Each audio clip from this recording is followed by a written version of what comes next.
Thank you, BITC, and thank you, Tina. Yes, I am the statutory Deputy Mayor.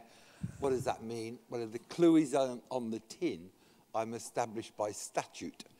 So if anything happens to the Mayor, it lands on my shoulders. I pray for him on a nightly basis. And the others are a bit West Wing, shall we say.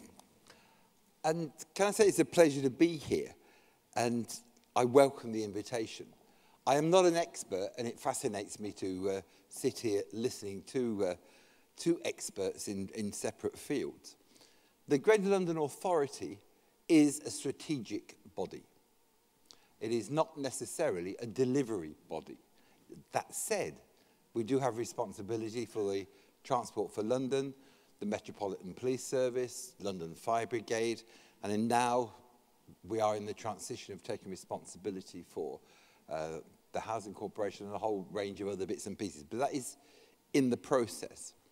So if we're not a delivery organisation, or haven't been until now, what were we?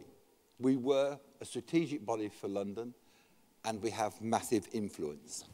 And it is the exercise of that influence which gives us an enormous validity.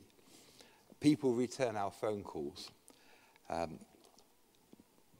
But I've been asked to speak particularly about the Olympics and what we've achieved there. The Olympics is a construction event which the GLA has had a responsibility for with partners, the ODA, the LOCOG, from the time the first shovel went in the ground. It is one of the few projects, apart from clearly Crossrail, that we have had an influence from the very beginning.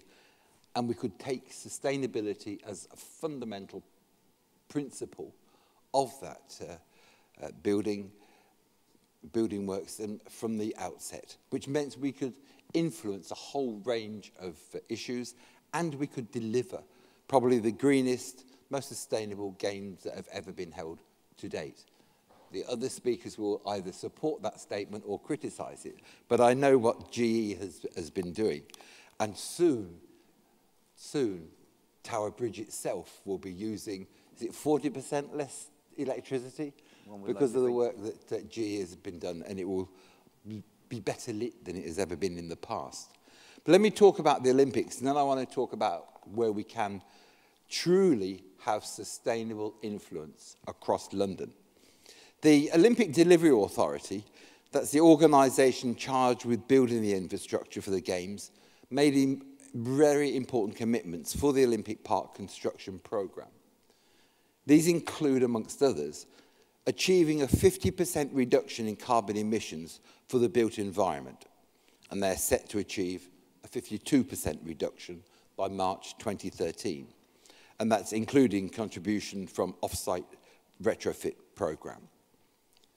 90% of construction materials to be recovered, reused or recycled, and we're set to achieve a 98% recycling of construction materials. To use 100% timber from sustainable sources. I can assure you, ladies and gentlemen, that has been achieved.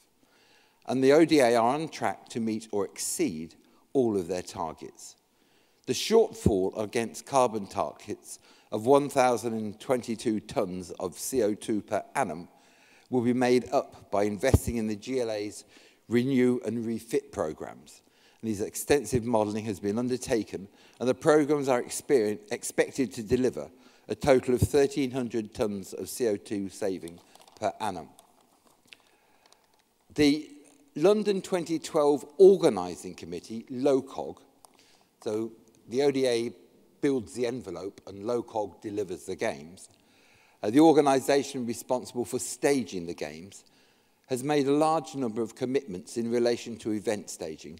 Amongst other, it's on track to operate an effective sustainability management system certified to BS 8901, ensure food and beverage services at the Games are delivered in line with London 2012 food vision commitments. LOCOG procurement's activity involves hundreds of individual purchases from a wide range of suppliers. This means that sourcing and procurement is one of the areas that low-cog can really affect its sustainability performance and ensure that 100% of games buses and coaches to achieve at least Euro 4 standards, and prepare a learning legacy case studies for every corporate sustainability objective, and ensure 100% of vehicles entering low-cog venues are compliant with low-cog, low-emissions venue standards. And ladies and gentlemen, as we go into the drought, can I assure you that the water that is used to sustain the park and keep it green is recycled water. Please don't drink it. It would be 2 minutes. That's a quick 7, isn't it? Ladies and gentlemen, what we can do is influence. The GLA and its organisation spends £3.5 billion a year. If you add into that the 32 London boroughs, that figure goes up to about 27, 28 billion pounds. And that is excluding the money which is spent on the rebuilding of the tube and also of Crossrail. We can use that money, and local authorities should be doing the same thing, to influence our supply chain, both in its employment practices, so that we involve the citizens of London, its full purchasing practices, so that the Mayor's Green Procurement Code is delivered, and goods that are bought and products that are bought are truly of a sustainable source. And we can ensure that small to medium-sized enterprises are also involved. And we've done that through a process called Compete For, which will be sustained after the Games. What you can do as a local authority and a public body is establish standards that if people want to do business with you, they have to attain and they have to have the clear objective of sustaining. And that includes the London living wage. It is no point having a prosperous business surrounded by poverty and destitution. Businesses and local authorities can have a major influence on the direction and the success of the city. And indeed, it can keep the chair in the seat for 30 seconds more. And ladies and gentlemen, we can influence, we must influence, and we can show leadership. And that is what you can expect from the Mayoralty and the GLA. Leadership in where we spend our money, what our use and practices are, and what we can achieve. Not just in CO2 levels, but in the community and the social issues as well. And what I'd like to do over the next 4 years is influence the language we use so that the people of London understand what their carbon footprint is, and they understand that we're addressing the issues of pollution and congestion and that we can deliver it. Because at the moment, I have a feeling that the cognoscenti talk a language which the average citizen does not understand. Thank you. Thank you very much, Richard. Thank you.